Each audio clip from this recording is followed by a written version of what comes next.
বুকটা কেঁপে উঠবে ঘটনাটা শুনলে। হযরত ফাতেমা রাদিয়াল্লাহু এর ইন্তিকালের সম্পূর্ণ ঘটনা। হযরত আলী রাদিয়াল্লাহু ফজরের নামাজ আদায় করার জন্য মসজিদে গেছেন। এদিকে হযরত ফাতেমা রাদিয়াল্লাহু গায়ে অত্যন্ত জ্বর অবস্থায় ঘরের সমস্ত কাজ শেষ করেছেন।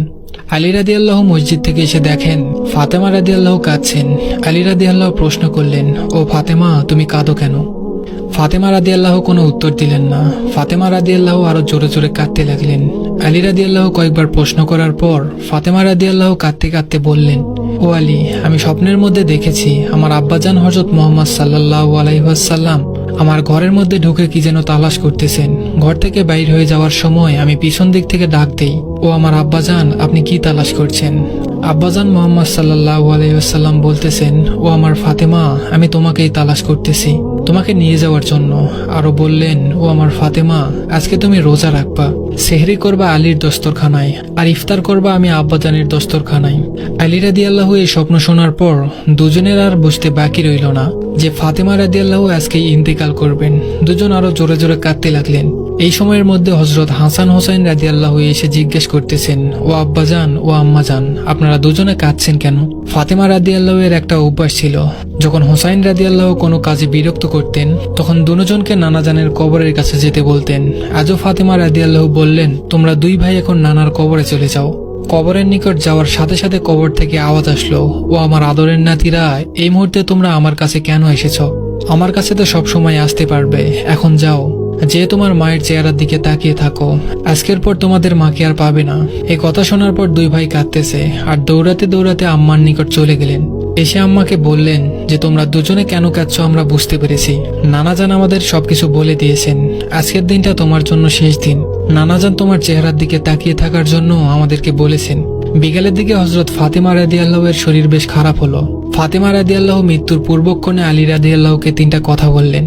এক নম্বর কথাটি ছিল, ও আলী, যেদিন থেকে আমি আপনার ঘরে এসেছি ওই দিন থেকে নিয়ে আজ পর্যন্ত আপনাকে আমি অনেক কষ্ট দিয়েছি। আলী, আপনি যদি আমাকে ক্ষমা না করেন তাহলে কিয়ামতের ময়দানে আমি সন্তানের কারণে আমার আব্বাজান অনেক লজ্জিত হবেন। বলেন আপনি আমাকে ক্ষমা করলেন কিনা? আলী রাদিয়াল্লাহু বললেন, ফাতেমা, তুমি এসব কি বলতেছো? আমি আলী তো তোমার যোগ্য ছিলাম না। তোমার আব্বাজান দয়া করে মেহেরবানি করে তোমাকে আমার করে দিয়েছেন, আমার কাছে বিয়ে দিয়েছেন। বিয়ের দিন থেকে নিয়ে আজ পর্যন্ত আমি আলী তোমাকে কোনোদিন ঠিকমতো দুই বেলা খানা খাওয়াতে পারিনি। ও ফাতেমা, তুমি বলো আমাকে ক্ষমা করেছো কিনা? তুমি যদি আমাকে ক্ষমা না করো তাহলে আমাকে কিয়ামতের দিন কঠিন শাস্তি ভোগ করতে হবে।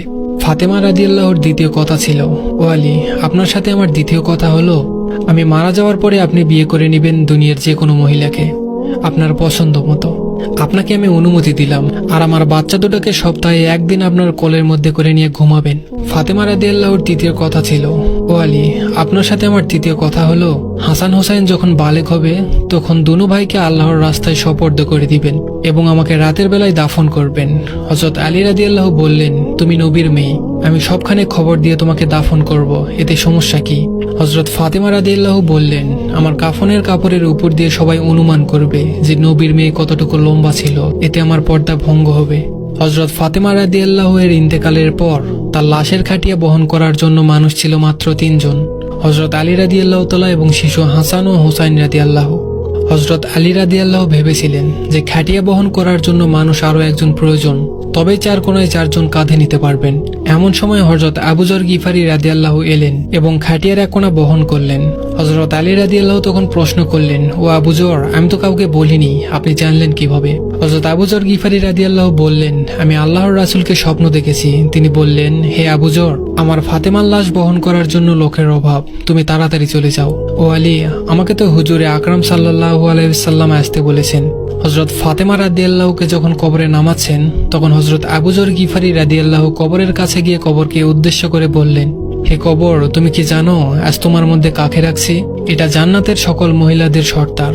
কবর থেকে কোনো আওয়াজ নেই। তিনি আবার বললেন, এটা হযরত হাসান হোসেনের আম্মা। এবারও কবর থেকে কোনো আওয়াজ নেই। তিনি আবার বললেন, এটা হযরত আলী রাদিয়াল্লাহু এর স্ত্রী। এবারও কবর থেকে কোনো আওয়াজ নেই। তিনি আবারও বললেন, এটা দোজাহানের বাদশার মেয়ে। খবরদার, কবর বেয়াদবি করবে না। আল্লাহ তাআলা কবরের জবান খুলে দিলেন। কবর বললেন, আমি অন্ধকার ঘর, আমি সাপ বিচ্ছুর ঘর, আমি এমন একটি ঘর যার মধ্যে কোনো বংশ পরিচয় কাজ হয় না। আমি দোজাহানের বাদশার মেয়ে ফাতেমাকে চিনি না। হযরত আলীর স্ত্রীকে চিনি না, আমি হাসান হোসেনের আম্মাকে চিনি না, জান্নাতি মহিলাদের সর্দারনিকে চিনি না। আমি শুধু চিনি ঈমান আর আমল। আল্লাহ তাআলা আমাদেরকে ঈমান এবং আমল নিয়ে বেঁচে থাকার তৌফিক দান করুক। সবাই বলি আমিন।